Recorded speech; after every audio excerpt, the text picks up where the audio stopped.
우리 좌우분들 인사합시다. 사랑합니다. 축복합니다. 사랑합니다. 여러분 사랑하고 축복합니다. 신년에 저희 이재학 목사님 모시고 재직 세미나 했는데요. 그때 이제 책 제목이 이분이 쓴 책이 우리는 날마다 교회가 무엇인지 묻는다라는 책이었어요. 감동이 있고 참 은혜가 있는 목사님이셨어요. 그래서 재직들이 참 많이 좋아했는데 제가 이제 궁금해서 물어봤어요. 이 책 제목이 왜 이렇게 나왔냐 그랬더니 사실은 이제 옥하는 목사님이 살아생전에 그 사랑의 교회 개척하신 분이죠. 늘 하셨던 얘기가 뭐냐면 목회자는 날마다 교회가 무엇인지 물어야 된다는 얘기였어요. 근데 그 얘기를 하신 이유가 교회가 무엇인지를 아는 만큼 그 교회를 어떻게 보느냐에 따라서 목회의 방향이 결정되기 때문이다. 그래서 목회자는 평생을 교회의 본질에 대해서 묻고 질문하고 또 답을 주는 사람이다 이렇게 얘기해요. 여러분 이것은 목회자뿐만 아니라 성도에게도 마찬가지인 것 같습니다. 가끔 열심을 내는 성도들이 있는데 열심을 내는 만큼 신앙이 성장하지 않거나 또 이렇게 영적인 침체를 겪는 경우를 보면은 방향이 잘못됐기 때문에 그래요. 그러니까 신앙은 열정과 속도보다 더 중요한 게 개념이에요. 그리고 방향성이에요. 근데 많은 성도들이요, 목회자뿐만 아니라 많은 성도들이 바른 방향을 몰라요. 그리고 신앙생활은 오래 하는데 잘못된 방향으로 열심히 뛰어요. 그러다 보니까 자기 신앙뿐만 아니라 주위에 있는 사람들 신앙들도 잘못된 길로 인도하는 경우를 많이 봅니다.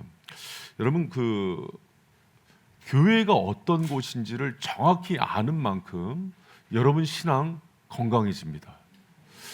백범 김구 선생님이 광복 이후에 국가가 혼란을 겪을 때 이런 얘기를 했어요. 지금 우리나라에 필요한 거는 경찰서 10개를 짓는 것보다 교회 하나를 세우는 게 더 유익하다. 여러분 목사가 한 얘기가 아니라 민족 지도자 김구 선생님이 했던 얘기입니다. 여러분 이 얘기가 뭔지 알아요? 초대 교회 우리나라 교회의 위상을 얘기하는 거예요. 당시에는 교회 장로다 목사다 그러면은 보증도 안 쓰고 돈을 빌려줄 때였어요. 교회가 그렇게 바르고 건강하게 세워질 때인데 120년 지나고 보니까 교회 위상이 땅바닥에 떨어진 거예요. 왜 그런가 봤더니 교회가 열심을 내는 거로는 우리나라 전 세계 1등입니다. 그런데 본질을 잃어버린 거예요. 여러분 올해 저희 교회 되게 중요한 해입니다. 교회를 세우고 또 개척하고 그러니까 막 이제 개척하는 일들이 막 일어나잖아요. 그런데 많은 교회 세우고 개척하는 것보다 더 중요한 게 바른 교회를 세워야 돼요. 머리 대신 주님이 원하는 교회를 세워야 돼요. 그리고 성도들도 그렇게 바른 교회에 대한 성도상이 무엇인지를 알아야 열심을 내는 게 의미가 있어지는 거예요. 여러분 그러면은 바른 교회, 바른 신앙생활을 어떻게 해야 되는가? 주님이 처음에 주신 설계도대로 해야죠. 그래서 올해 그 책으로 우리는 날마다 교회가 무엇인지를 묻는다는 책으로 재직 세미나도 한 거예요. 교회론에 대한 책이고 또 제가 이제 오늘부터 해서 에베소서 강론을 나갈 건데 에베소서는 교회론에 있어서 교회 설계도야와 같은 책이라고 얘기를 해요. 여러분 에베소서 말씀을 통해서 여러분 영성이 회복되어지고 신앙이 회복되어지고 바른 신앙의 본질을 찾아가는 성도들 되시기를 축원합니다. 할렐루야. 여러분 그 신앙생활을 할 때 제가 한 얘기가 아니라 그 김영 교수님이 해주셨던 얘기였어요. 그 총신대 총장이었던 분이죠. 이분이 신앙을 누가 잘 성장하는가를 보면은 나이가 어리든 많든 상관없이 심령이 스펀지 같은 사람들이 있대요. 무슨 얘기인가 하니 장로님이고 뭐 목회자고 그러는데 어떤 얘기에 대해서 항상 열린 사람들이 있대요. 반면에 나이 뭐 20, 30대도 안 됐는데 무슨 얘기하면 자기 신념과 틀에 갇혀서 딱 자기 기준대로만 생각하는 사람이 있대요. 후자는 절대 성장하지 못해 이런 얘기를 하더라고요. 성장판이 닫힌 거야 이렇게 얘기를 하더라고요. 여러분 저는 우리 발생교회가 이렇게 스펀지 같았으면 좋겠어요. 그래서 자기 틀 안에 갇히지 말고요. 여러분 우리가 생각하는 것보다 예수님 굉장히 부유하신 분입니다. 그리고 그분의 몸된 교회는요 생각보다 여러분이 생각하는 것보다 교회의 본질이 달라요. 그래서 교회가 무엇인지 내가 생각하는 교회가 아니라 주님이 말씀하는 교회를 에베소서를 통해서 발견하고 그 부요한 은혜를 누리시기를 축원합니다. 이민교회에서 목회하는, 저희도 이제 그 독일 뮌헨교회나 그 남가주 바이센교회 그 최강남 목사님도 있고 그러는데, 그 이민교회에서 하는 목사님들이 되게 힘들대요. 왜 힘드냐고 얘기했더니 성도들이 원하는 교회상이 다르대요. 성도들이 여러분 이민교회에서 교회 왜 오겠어요? 예배드리러? 아니에요. 네트워킹이에요. 그러니까 여기서 사람 만나니까. 그래서 저희 고모도 독실한 불교 신자였는데 교회 열심히 다니시더라고요. 예수님 믿으러 다닌 건 아니겠죠. 그럼 왜 다녔겠어요? 사람 보러 가는 거예요. 그리고 어떤 사람은 교회 가는 목적이 좋은 일 하러 간대. NGO 단체로 여기어서 가는 분들도 있어요. 그래서 교회 가서면 선행을 많이 해야 된대요. 어떤 분은 어디서 신앙생활을 했는지 모르는데 교회는 이렇게 문화센터 그러니까 교회 가면 소그룹들이 많아야 된대요. 여러분 그거 여력 있으면 해도 돼요. 그러나 교회가 배드민턴 동호회, 산악 동호회, 그런 동호회 하는 데 아니잖아요. 그렇죠? 저마다 자기가 원하는 교회를 그려놓고 교회 잘못돼서 이렇게 얘기하는 건 옳지 않아요.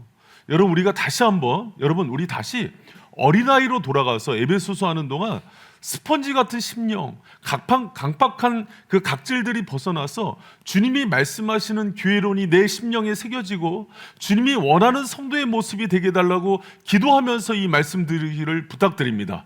할렐루야. 그래야 성장해요.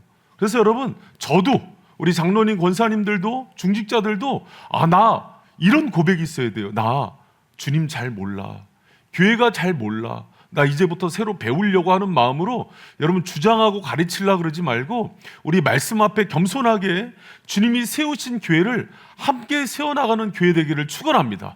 그래서 여러분 에베소서 강론이 제가 보니까 한 6월쯤 이준총 목사님 올 때쯤 이제 끝날 것 같아요. 그럼 여러분 그때 우리 발생교회가 아름다운 교회로 세워져야 되잖아요. 제가 제일 두려운 게 뭐냐면 교회를 막 열심히 세웠어요. 333 비전 외쳐서 교회도 막 개척하고 막 선교도 하고 그랬어요. 근데 마지막 때 주님 만났는데 나 너희 모르는데, 내가 생각했던 교회 그런 거 아닌데. 여러분 그런 얘기 들을 수 있는 교회들이 요새 많아요. 그런 얘기 들을 수 있는 목회자가 많다고요. 신앙생활 열심히 했는데 내가 원하는 거 그거 아니었는데 하는 얘기 들을 수 있는 성도들이 많다고요. 여러분 그거 어떻게 하려고 그래요? 우리 마지막 때 주님 기뻐하는 교회로, 주님 기뻐하는 성도의 모습으로 세워지는 은혜가 있기를 축원합니다. 할렐루야. 말씀이 그랬으면 좋겠어요. 여러분 그러면은 우리 오늘부터 하나씩 배워나가요. 그럼 주님께서 원하는 성도의 모습, 목회자의 모습은 어떤 걸까? 여러분 사도 바울이요 인사말에서 항상 밝히는 게 뭐냐면 사도 바울의 자기 정체성이에요. 목회자로서의 자기는 어떤 사람인가, 또 성도의 자기 정체성이에요. 성도는 어때야 되는가, 또 교회는 어떤 은혜가 있어야 되는가를 얘기해요. 여러분 그랬을 때 사도 바울이 교회의 성도인 목회자인 자기에 대해서 이렇게 얘기해요. 우리 1절 말씀 큰 목소리로 읽어봅니다. 시작. 하나님의 뜻으로 말미암아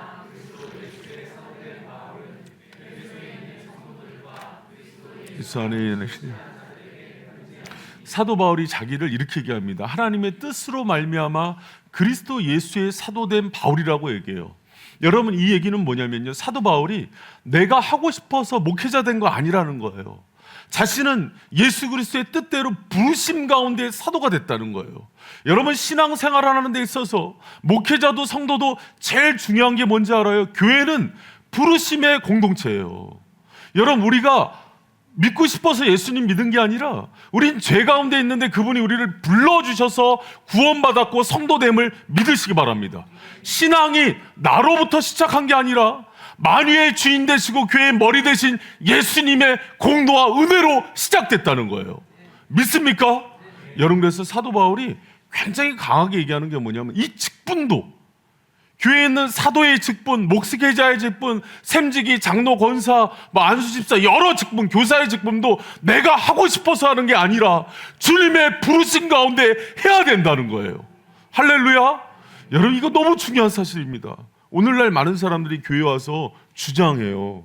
내가 이거 해야 된다, 하고 싶다. 아니에요. 교회는 그런 것이 아니에요. 여러분 저 목사요 하기 싫었어요. 처음에 그래서 신학교 막 그만두고 싶고 막 그런 마음이 있었어요. 근데 주님이 설득시키더라고요. 그리고 내가 너를 불렀다고 얘기해 주시더라고요. 이게 너무 제가 두렵고 떨리니까 20대 때 얼마나 두렵겠어요. 몇 번을 확인했어요.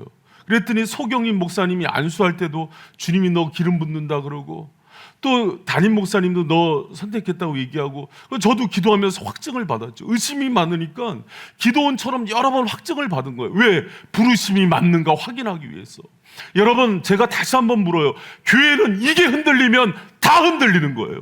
여러분, 주님이 여러분 부르셨습니까? 정말 부르셨어요? 아닐 수도 있지 않아요? 그리고 여러분, 주님이 여러분에게 직분을 맡기셨습니까? 여러분, 이게 확인 안 되면 힘들면 쓰러져요. 나버려요. 여러분, 목회하면서 피눈물 나는 일들도 많아요. 오해도 많이 있고. 그런데 마지막까지 버티는 힘은 뭐냐면 부르심이에요. 예수님이 나를 부르셨기 때문에. 그런데 이 부르심이 왜 중요한지 알아요? 여기서 얘기하잖아요. 그리스도 예수의 사도. 이 얘기는 뭐냐면 내 인생의 주인은 예수님이라는 거예요. 그렇기 때문에 부르심이 중요한 거예요. 여러분, 태극전사들이요, 국가에서 국가대표로 부르면 그걸 그렇게 자부심으로 여겨요. 대기업 다니는 사람들이 자기 대기업 다니는 걸 엄청 프라이드로 여겨요. 명문대 나온 사람들은 맨날 자기가 실직 잘해도 그 자부심 하나로 살더라고요. 그런데 여러분, 우리가 예수님의 종인 거예요. 여러분, 이게 여러분의 자부심이 돼야 됩니다. 그리고 그분이 우리를 부르신 거예요. 할렐루야. 이 얘기를 듣는데 이게 천둥처럼 들리고 가슴이 막 뜨거워지지 않으면 이상한 거예요. 그럼 내가 하고 싶어서 온 거예요. 여러분, 예전에 목회와 신학이라는 잡지에서 이런 얘기가 들렸어요. 한국교회 왜 무너졌는지 아냐고. 주님이 불러서 온 사람이 없고 용병만 있대요. 돈 줘서 온 사람들. 그러니까 여러분, 제가 성가대 안 두는 이유 중에 하나가 뭔지 알아요? 성가대 솔리스트인데 그 교회를 가는 이유가 페이 주니까 가는 거예요. 부르심으로 가요? 돈 주니까 가요? 여러분, 누가 그런 얘기를 하더라고요. 제가 기가 막힌 얘기 하나 할게요. 서울대 나와서 중견기업 간부는 아니에요. 부장까지 했던 사람인데 그만두고 신학교를 갔어요. 그래서 노예에서 목사님들이 이제 목사 면접을 하면서 왜 목사가 되려고 그랬더니 이런 얘기를 하더랍니다. 우리 회사 내 부장보다 담임 목사가 더 많은 대접을 받더래요. 근데 큰 교회 얘기죠. 상위 6% 안에 드는 교회. 연봉도 높고 뭐 집도 주고 차도 주더래요. 그래서 내가, 그럼 여러분, 그 사람은 용병입니까? 부르심 가운데 일하는 사람입니까? 용병이죠. 여러분, 오늘날 교회를 망치는 사람들이 용병 때문에 망친대요. 부르심 때문에 일해야 돼요. 여러분, 하나님의 부르심 가운데 쓰는 성도들 되시길 축원합니다.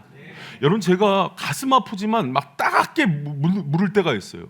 뭐냐면, 여러분, 저희 교회는 제자 훈련을 하는 교회에서 강단에 내려가면 물론 이게 성기지만은 때로는 훈육하면서 호통치는 설교를 해요. 여러분, 그 설교가 없어진 게 교회가 병들었대요. 그래서 호통 설교를 너무 싫어하지 마세요. 할렐루야? 어디 가서 들을 거예요, 예수님의 말씀을. 여러분, 제가 그런 얘기하죠. 여러분, 부르심 온 사람은요, 제가 여기서 흔들어도 안 흔들려요. 나가 그래도요, 안 나가요. 제가 가끔 우리 청년들 오면은 막 와서 어느 교회 목사님 뭐 설교 좋고 뭐 내수동 교회 목사님 설교 좋고 그러면 제가 진짜 사랑하는 마음으로 얘기해요. 그 교회 가라고. 너 그 교회 가야지 네 영혼 산다. 왜? 그래야 네가 순종할 수 있다. 여러분, 고개를 드세요. 저를 봐주세요. 여러분, 주님이 여러분 사랑하십니다. 여러분의 부르심이 확실치 않다면 여러분은 귀에 뜰만 밟는 거예요. 정말 예수 그리스도의 부르심 가운데 살아가는 저와 여러분 되시기를 축원합니다. 친한 목사님 중에 개척을 너무 사모한 분이 있었어요. 그래서 제가 그분 개척 그 교회 배운다고 할 때도 제가 많이 따라다녔어요. 저랑 친해서. 근데 하나님이 개척을 안 여셨어요. 그래서 그냥 한 3,000명 되는 교회 담임 목사로 갔어요. 근데 그분이 김근영 목사님 얘기해요. 제 수원 제일교회. 근데 김근영 목사님은 그렇게 개척하고 싶어 하셨어요. 근데 주님이 안 여셨어요. 그리고 주님이 부르심이 그냥 큰 교회 청빙이 왔어요. 여러분, 그리고 유학 교수에 대한 비전으로요. 학교 다닐 때 영어, 헬라어, 히브리어, 뭐 아카디아어 해서 막 라틴어, 독일어까지 6, 7개국어 공부한 분이 있어요. 그리고 캐나다에 가갖고 이제 웨스트민스터에서 캐나다 웨스트민스터가 있거든요. 공부한 분이 있는데 열심히 했어요. 근데 하나님이 개척을 시킨 분이 있어요. 김영환 목사님 얘기예요. 우리 교회요. 그래서 여러분 그 이분들이 여러분 자기가 생각한 것과 다르게 인도하잖아요. 부르심 가운데 가는 거예요. 여러분 목회 주의 저는 교수 준비했습니다. 근데 하나님이 개척을 여신 거예요. 여러분 어느 인생이 자기가 하고 싶은 인생을 살아요. 그렇게 사는 거 아니에요. 여러분 그래서 제가 다시 물어요. 여러분 자기 하고 싶은 대로 하면서 사는 건 주의 종 아니에요. 성도도 마찬가지예요. 여러분 부르심 따라 사시기 바랍니다. 이게 안 돼 있는 사람들은 교회 백날 다녀도요 은혜 못 받아요. 예수가 내 주인이 아닌데 내가 누구 얘기 들어? 내가 하고 싶은 대로 살지. 교회 내가 하고 싶은 거 하러 오는 데지. 여러분 교회 하고 싶은 대로 하러 와요? 아니면 예수님 말씀 듣고 순종하러 와요? 여러분 이게요 오늘날 교회가 인본주의적으로 바뀌면서 목사가 이 얘기하면은 제왕적이라고 바뀌어요. 제가 제왕입니까? 제왕이 맨날 청소하고 추리 입고 다니면서 애들 봐주고 그래요? 난 그런 제왕은 못 봤다. 여러분 목사는 두 가지 모습이 있어야 된대요. 로이드 존스 목사님 얘기입니다. 이를 쫓는 사자의 모습이 있어야 된다 그러고 정말 도살장에 끌려가는 양의 모습이 있어야 된다 그래요. 한 모습만 있으면 바른 목자가 아니래요. 그런데 오늘날의 성도들은요 사자는 잡아먹었대요. 꼴 보기 싫어서. 그러니까 양처럼 자기한테 말 잘 듣는 목자만 좋아한대요. 여러분 바이센 그런 교회 되면 안 돼요. 제가 이준청 목사님 제일 걱정되는 게 뭔지 알아요? 너무 착해요. 그 여러분 보면 되게 좋아할 거예요. 그래 이 목사가 저렇게 순해야지. 근데 여러분 사자처럼 표해달라고 얘기해야 되는 거예요, 여러분이. 그래야 여러분의 죄성 다 이겨줘요. 바이셈이 있으니까 여러분이 이렇게 죄 안 짓고 살지. 할렐루야? 몰라요 나도 이제. 여러분 그 바이셈 교회에 있으면서 저는 감사한 일이 있어요. 뭐냐면 오늘날 많은 목회자들이요 뭘 꿈꾸냐면 청빙, 큰 교회 청빙 가는 거, 그리고 교수 되는 거 많이 꿈꿔요. 근데 우리 교회 출신들은 다 개척을 그렇게 하고 싶어요. 감사한 일이죠. 여러분 정말 그런데 이거 개척도요 우리 교회에 있으니까 물들을 수도 있어요. 주님의 뜻을 물어야 돼요. 왜? 우리는 주님의 종이니까. 그럼 여러분 개척 사인을 받잖아요. 우리 교회 요새 화두거든요. 그럼 목사도 개척 사인을 받아야 되고 성도도 개척 사인을 받아야 되는데 제가 개척할 때 물어봤어요. 그 일산 화평교회에 있는 그 최상태 목사님이라고 지금 은퇴하셨는데 아주 목회 잘하는 분이에요. 이분이 이렇게 묻더라고요. 한 목사님, 뭐 개척 자금 얼마 준비했어? 아니면 당신 어느 학교 나와서? 이거 안 묻더라고요. 당신에게 영혼을 맡기는 성도가 있어? 이걸 묻더라고요. 가장 강력한 개척 사인이래요. 당신에게 목양 요청, 그러니까 내 영혼을 맡아주세요 하는 그 성도가 있다면 바로 하래요. 여러분 우리 그 이제 송 목사님 개척했잖아요. 송 목사님한테 그 개척 사인에 확증이 들어온 거예요. 우리 교회 성도인데 정말 내 영혼을 맡아주세요 하는 성도가 생긴 거잖아요. 그럼 여러분 우리 그것을 박수 쳐줘야 되는 거예요. 정말 하나님께서 종의 길을 여시는구나. 그리고 우리 교회를 통해서 또 교회가 개척되는구나. 할렐루야? 그러니까 얼마나 감사해요. 그래서 이제 우리 그 양 목사님, 김태형 목사님 다 개척에 대한 꿈이 있어요.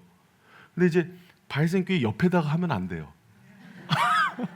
좀 이렇게 떨어져서 하면 좋을 것 같아요. 교회가 없는 곳에. 근데 그때 확인해야 되는 게 뭐냐면 그러니까 자기가 건물도 있고 그 아버지가 건물줄에서 조물주 밑에 건물줄에mes어요. 근데 아버지가 건물줄에서 목사 아들한테 큰 건물을 준 데 있어요. 100평. 근데 성도가 없어. 그거는 개척하면 안 돼요.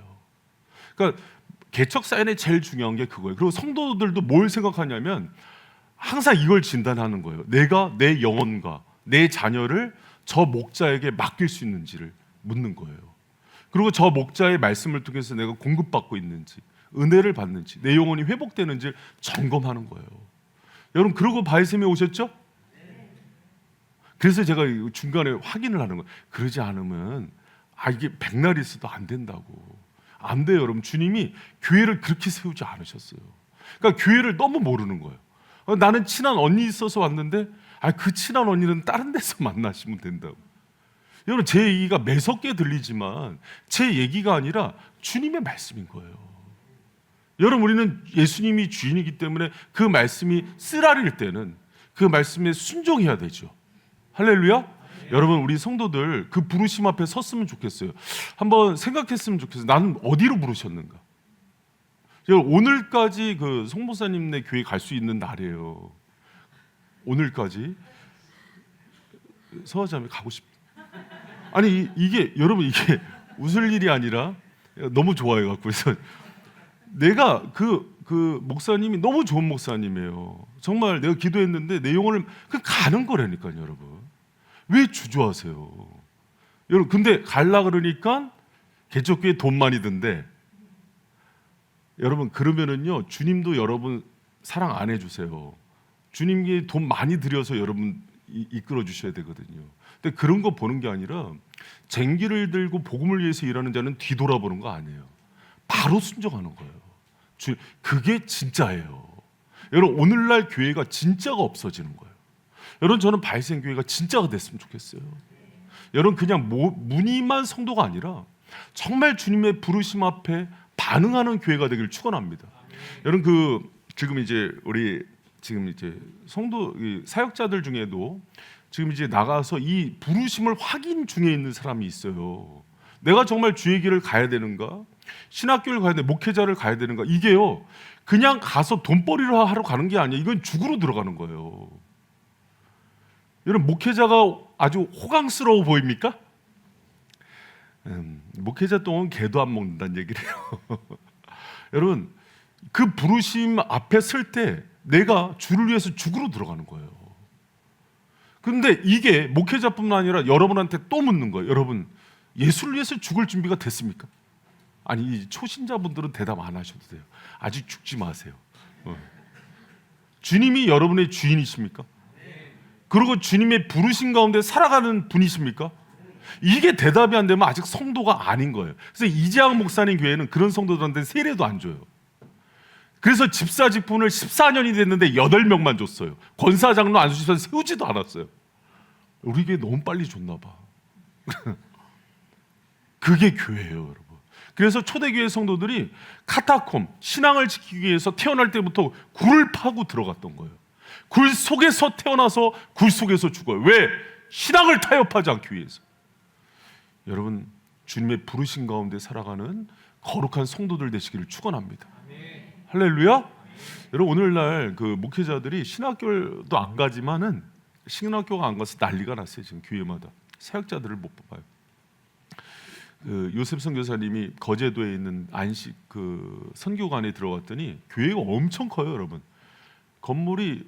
본당 건물도 으리으리하고 교육관 건물 따로 있고 선교관 막 34평 아파트만 몇 채가 있는지 몰라요. 거제도 엄청 큰 교회인데 청년부 사역자를 못 뽑아서 우리 선교사님한테 1년만 사역 좀 해달라고. 그래서 나한테 묻더라고요. 너 해도 되냐고. 그래서 이 사람 안식년 와서 무슨 사역을 해. 그리고 1년 사역은 이제 교회가 어떤지 둘러보는 시기고 사역은 보통 3년, 5년 단위로 끊어야 되는데 하지 말라 그랬죠. 그렇게 난리예요 지금 여러분. 바이샘이 지금 사역자 많은 거 감사하시기 바랍니다. 지금 뽑지를 못해요. 왜 그런지 알아요? 용병만 있기 때문이래요. 용병만. 여러분 예수 믿고 부르심을 받은 순간 죽으러 들어가는 거예요. 나 위해 사는 거 아니에요. 내 직장, 내 가정 이거보다 예수를 위해 사는 거예요. 할렐루야. 여러분 우리 다시 한번 시작해요. 이게 없이는 예수님을 보는 자가 없어요. 기도해도 소용없다고요. 여러분 그런 은혜의 성도들 되시길 축원합니다. 여러분 두 번째로 성도들에 대한 자기 정체성을 뭐라고 얘기하냐면 여러분 우리 1장 1절 다시 한번 읽어봐요. 시작. 하나님의 뜻으로 말미암아 에베소에 있는 성도와 그리스도 예수 안에 신실. 여러분 성도들에 대해서 수신자죠. 뭐라고 얘기하면 너희는 에베소에 있는 성도라고 얘기고요. 그리스도 안에 있는 신실한 자라고 얘기해요. 여러분 성도라는 얘기는 뭐냐면 내가 하고 싶어서 성도가 되는 게 아니라 하나님께서 하기웠어요. 구별해 준 사람이에요. 그러니까 하나님의 사랑과 은혜로 불러서 그 신실함 가운데 끌어낸 사람들이 성도가 되는 거예요. 수동적이에요. 근데 신실함은 뭐냐면 하나님의 신실하심을 입어 성도가 된 자들의 삶이 신실하다는 거예요. 무슨 말인지 알겠죠? 그래서 성도는 수동적, 신실함은 능동적이에요. 그래서 여러분 성도는요 하나님의 신실하심으로 거룩함이 됐지만 결국 그 신실함을 닮아가는 사람이 된다는 것을 기억하시기 바랍니다. 할렐루야. 여러분 이거요 조금 제가 더 해석해 갈게요. 로마서 1장 17절에 보면은 잘 해석 안 되는 말씀이 있어요. 복음에는 하나님의 의가 나타나서 믿음으로 믿음에 이르게 한대요. 이 믿음에서 믿음에 이르게 한다는 말이 뭐예요? 너무 헷갈려요. 이게 성도와 신실한 자의 관계예요. 앞에 믿음은 하나님이 주신 믿음이에요. 내가 믿어서 믿어진 게 아니라 그분이 은혜를 줘서 우리를 사랑해 줘서 그분의 신실함으로 설득시켜서 결국 믿음을 갖게 해주신 믿음이에요. 그래서 믿음조차도 내 것이 아니라 은혜의 선물이에요. 할렐루야. 그 믿음을 근거로 그분을 더 믿게 나아가는 거예요. 믿습니까? 여러분 그래서 이게 굉장히 어려운 그 말씀인데 이게 엄청나게 지금 잘 이해가 됐어요?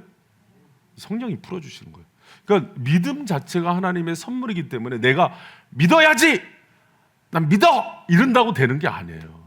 그분이 열어주시고 은혜를 주셔야 갑자기 예수 그리스도의 복음이 믿어지고 성육신이 믿어지고 부활이 믿어지고 마지막이 믿어지는 거예요. 여러분 그래서 성도로 들어와서 이 한 시간을 견딘다는 것 자체가 기적이에요.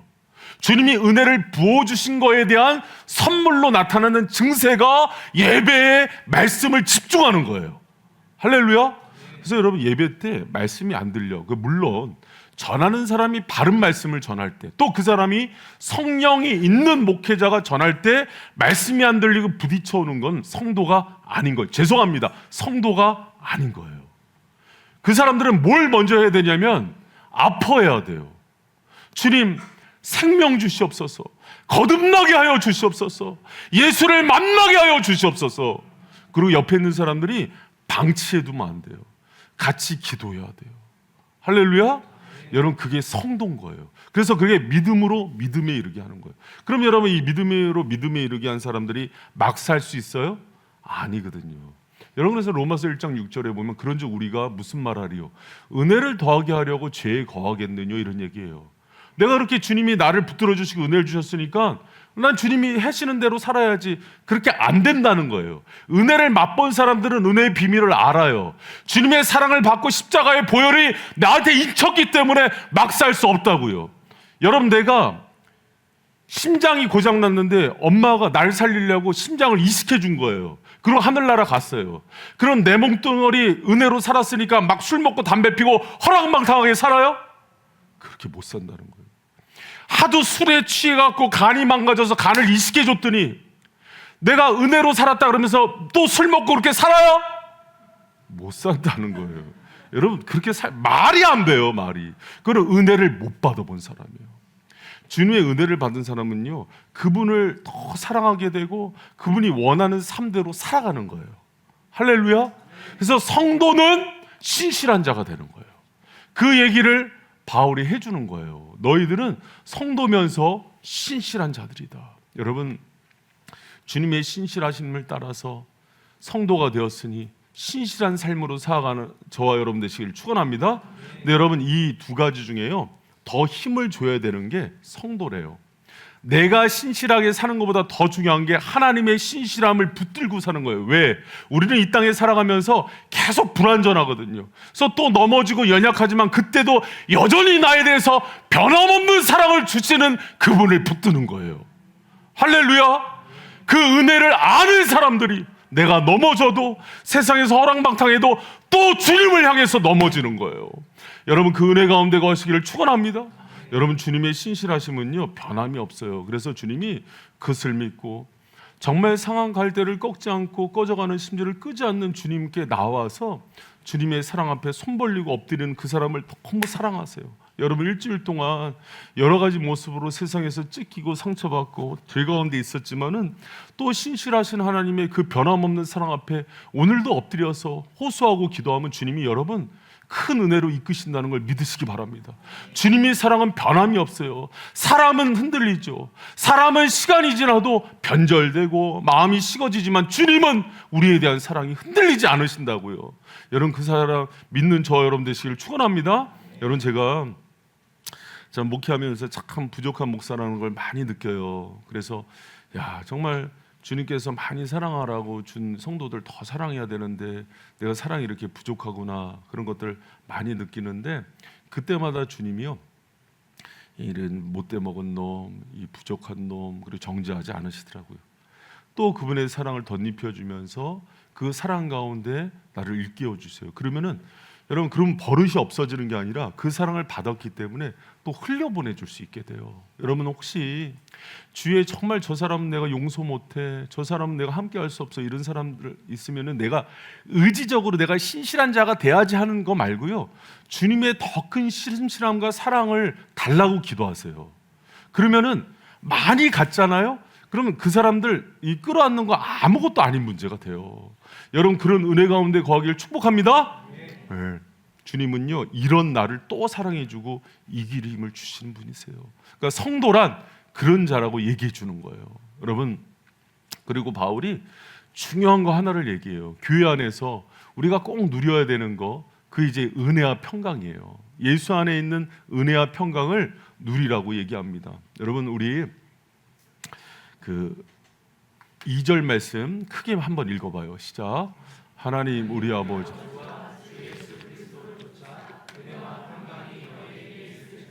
아멘. 여러분 이건 사도 바울의 잘하는 인사인데요, 그냥 상투적으로 하는 인사가 아니라 정말 주님의 교회만 줄 수 있고 바울 신학의 핵심이에요. 은혜와 평강. 돈이 많거나 세상에 힘이 있거나 권력이 있다고 은혜와 평강을 누리는 게 아니에요. 이것은 하나님께서 정말 성도, 부르심을 입은 자, 사명 가운데 사는 자들에게 주시는 하늘의 선물임을 기억하시기 바랍니다. 그래서 여러분 교회에 왔을 때 여러분 하나님의 놀라운 은혜와 세상이 줄 수도 없는 평강을 누리는 여러분 되시길 축원합니다. 특별히 여러분 이게 중요한 게 바울이 에베소서는요, 에베소서, 빌립보서, 골로새서, 빌레몬서는 옥중서신이에요. 감옥에 있으면서 언제 죽을지도 모르는데 그 은혜와 평강을 얘기하는 것은 지금 바울이 그것을 누리고 있기 때문이에요. 여러분 바울이 상황과 여건을 넘어서서 누리는 평강이 우리 교회 가운데 임하길 축원합니다. 사람들은 이렇게 생각해요. 내가 좋은 직장 가면 돈 많이 벌면 애들 잘 되면 평안하다고. 그래서 불면증이 와요? 그래서 우울증이 와요? 그렇지 않아요. 그런 게 하나도 없는데도 하나님께서 은혜를 주시면 오늘도 정말 나한테 깊은 평안이 임하는 거예요. 여러분 그 은혜 가운데 있기를 축복합니다. 여러분 그런데 한 가지, 목사님 제가 성도로 살아가는데, 부르신 가운데 사는데 마음의 근심 걱정 염려는 무엇이지요? 여러분 그래서 1절과 2절 말씀을 다시 한번 봐야 돼요. 거기 보면은요, 예수 그리스도 안에 있는 신실한 자, 주 예수 그리스도도 쫓아 은혜와 평강이 너에게 있을지어다요. 그러면 뭐가 중요한 거냐면 지금 내가 예수님 안에 거하는지가 확인이 돼야 돼요. 그리고 내가 예수님을 쫓고 있는지가 이게 없기 때문에 평안과 은혜를 누리지 못하는 거예요. 여러분 그리스도 아니라는 얘기, 엔 크리스토라는 표현은요 바울 서신에 164번 나옵니다. 특히 바울이 그리스도 안을요 감옥 안에서 엄청 강조하는 이유는요, 내가 지금 감옥 안에서 언제 죽을지 모르는 운명인데도 이 평안을 누리는 것은 예수 안에 있기 때문이라는 거예요. 그러니까 너희들도 지금 세상 밖에서 잘 먹고 잘 사는 것보다 더 중요한 게 예수 안에 있는지를 확인하라고 얘기하는 거예요. 여러분 내가 불안하고 초조하고 힘들고 어렵다면은 원망 불평하기 전에 무엇을 확인해야 되냐면 예수 안에 있는지, 엔 크리스토스, 그리고 예수를 쫓고 있는지, 그걸 점검하는 거예요. 여러분 그 요한복음 15장 5절 6절에 보면은 아주 제가 좋아하는 말씀이에요. 나는 포도나무고 너희는 가지니 저가 내 안에 내가 저 안에 있으면 이 사람은 과실을 많이 맺나니 나를 떠나서는 너희가 아무것도 할 수 없음이라 얘기해요. 주님 안에 있어야 열매도 먹고 평안도 얻는데, 우리 6절 말씀 같이 한번 읽어봅니다. 시작. 사람이 내 안에 거하지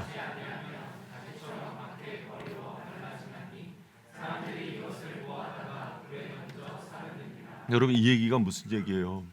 말라지는 거예요. 영혼이 파리해지고 자꾸 말라가고 근심 걱정이 생기고, 돈은 많이 버는데 이렇게 불안하고, 또 애들도 좋은 학교 간 것 같은데 이렇게 불면증이 시달리고, 봤더니 내가 예수 안에 없는 거예요.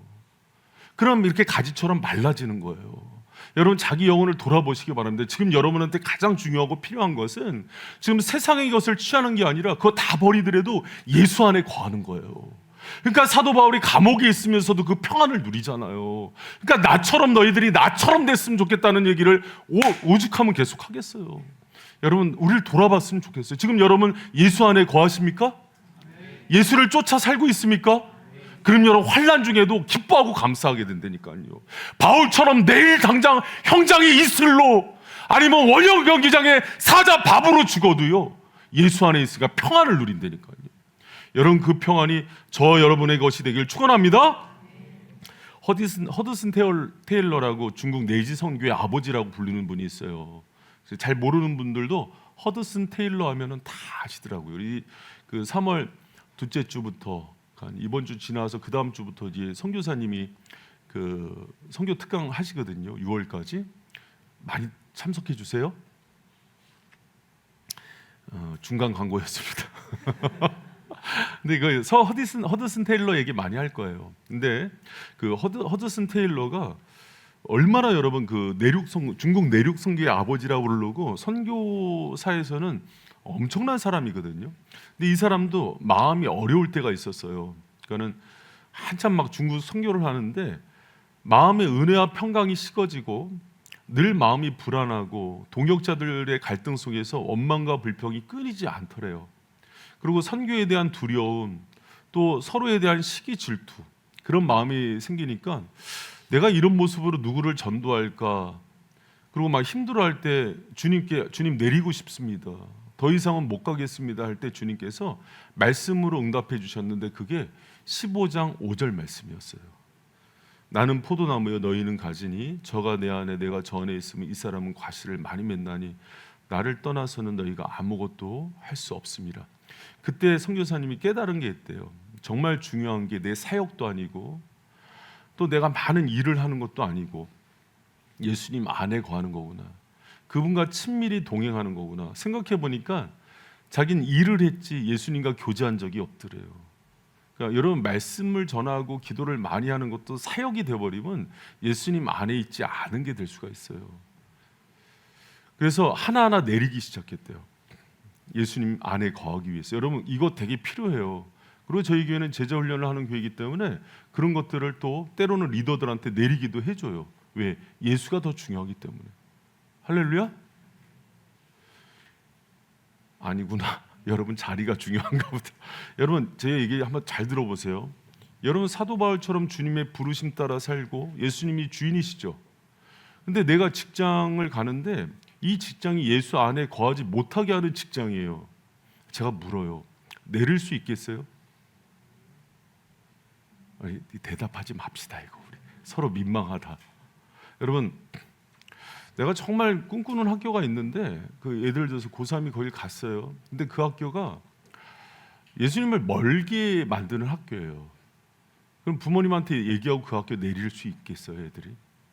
여러분, 그 예수님을 믿는다는 거는요, 그분을 주인으로 삼아서 한 걸음 한 걸음 주님과 동행하는 게 인생의 최고 목적이 돼야 돼요. 근데 성도라고 하는데 성도들이 어떤 성도가 많냐면 그게 목적이 아니라 예수님이 나한테 뭘 해줘야 되는 게 목적인 사람이 많대요. 제1 목적이 돼야 제2 목적을 은혜로 주시거든요. 여러분, 우리 돌아봤으면 좋겠어요.